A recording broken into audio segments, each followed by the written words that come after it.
Any ads heard during this episode that are not in our voice are placed by third-party agencies. They should not be considered the opinion of or to be endorsed by Hoosier Myths and Legends. Welcome to another episode of the Hoosier Myths and Legends podcast. I'm Rebecca Wilhelm. I'm Mary Quigley. And I'm Hope Wilhelm. Join us as we dive into the spookier side of the Hoosier state. So what comes to your mind when you think of Indiana? Do you think of corn? Do you think of basketball? Do you think of the Indianapolis 500? Maybe you think of famous celebrities who were born in Indiana, like John Mellencamp or Michael Jackson. But as the saying goes, there is more than corn in Indiana. 92 counties make up the Hoosier state. In this podcast, we are going to discuss some Indiana folklore from each of these counties. If you are into tall tales, ghosts, or spooky legends, then this is a podcast you are not going to want to miss. Welcome back to Hoosier Myths and Legends podcast, where we dive into all things unexplained and spooky. I'm Becky. And I'm Mary. In this episode of our On the Road series, we're taking you to Flagstaff, Arizona. Located right off Route 66, the Museum Club has been a part of Flagstaff's landscape since 1931.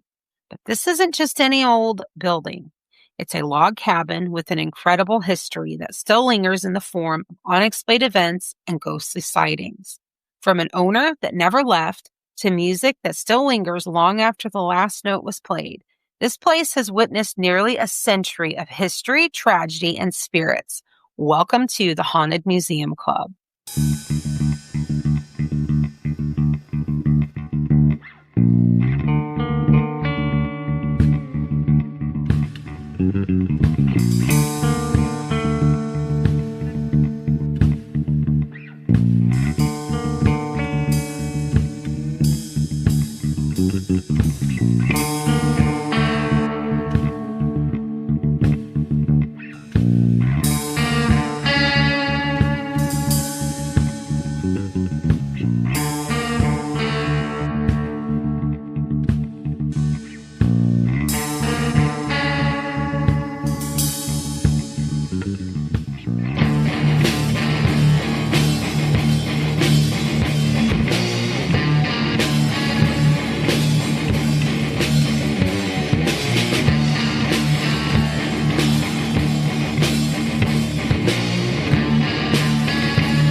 This place is really neat, and as soon as I heard about it, I knew we needed to do an episode.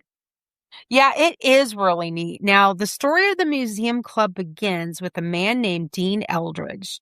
Now, Eldridge wasn't your typical bar owner. He was a taxidermist with a passion for oddities and curiosities. In the early 1930s, he built the Museum Club as a way to showcase his collection, which included stuffed animals, Native American artifacts, and all kinds of strange items. Yes, and he even created a zoo-like atmosphere with taxidermy animals scattered around the place. In fact, the locals started calling it the zoo. Yeah, it was definitely an odd but neat place. But in 1936, the Museum Club changed hands when Doc Williams took over. Doc, whose background was in the entertainment business, shifted the focus to nightlife and brought the Museum Club into its next era as a live music venue. The building was now more about fun, dancing, and music. But the taxidermy animals stayed. They became part of the club's quirky charm. Now, can you imagine going to see a live show and you're surrounded by all these taxidermy animals? I mean, it would definitely be an experience. Now, fast forward to 1963, when Don Scott and his wife Thorna took over the club. Don was a steel guitarist with connections to the legendary Bob Wills and his Texas Playboys, and they turned the Museum Club into a true country music mecca. Legends like Willie Nelson, Wanda Jackson, and Buck Owens graced its stage. The atmosphere was lively, and the history of the place, oddities and all, continued to grow. But little did anyone know, tragedy would soon strike this historic spot.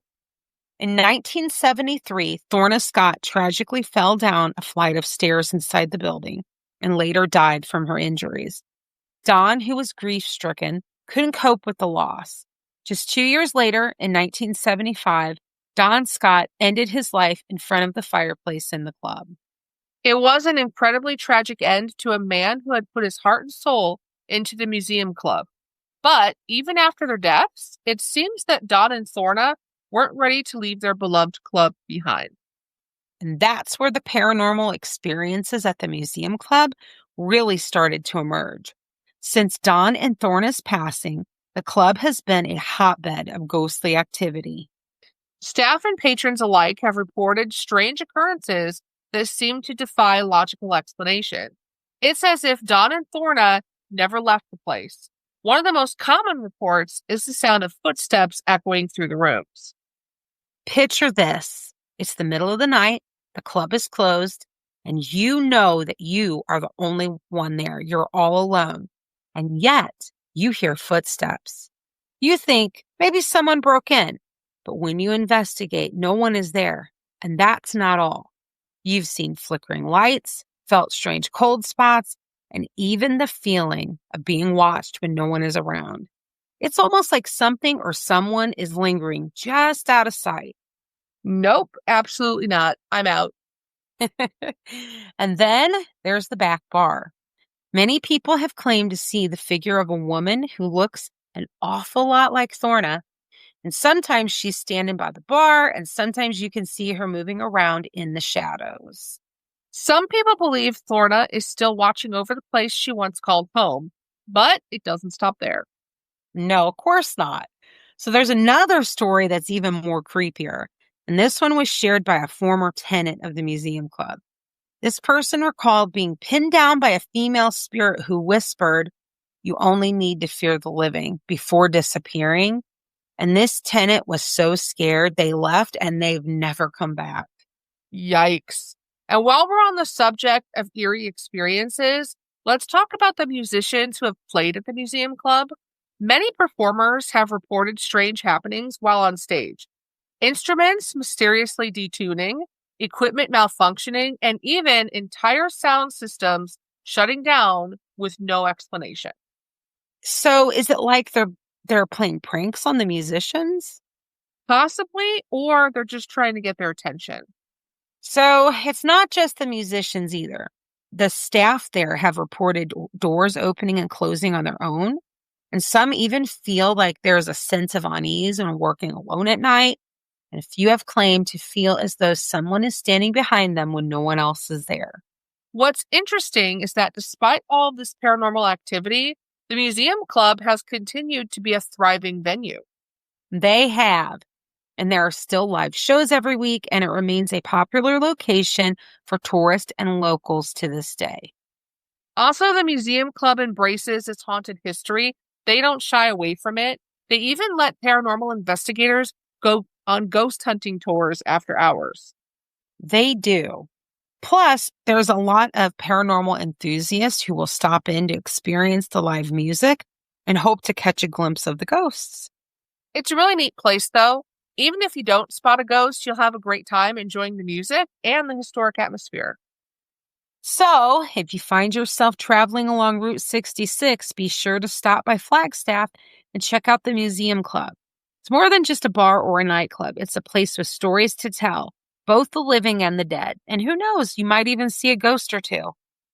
Up next on Hoosier Myths and Legends, we're heading to the quiet town of Fortville, Indiana. Tucked just off the main road is a beautiful old home with a reputation for more than just cozy beds and warm breakfasts. The Ivy House Bed and Breakfast has welcomed guests for decades, but some say not all who've checked in ever truly left. Have you ever had an experience at the museum club? Have you heard about the hauntings there? We'd love to hear about it. Please send us an email to HoosierMythsandLegends@gmail.com or reach out to us on social media. We may use it in a later episode. In the email, let us know if you wish to remain anonymous.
see our source material, please visit our website, HoosierMythsAndLegends.com. Hoosier Myths and Legends is a Quigley Productions podcast. Our theme song was written and recorded by Wet Blanket. The song title is Taxidermy Race Car. As always, stay spooky.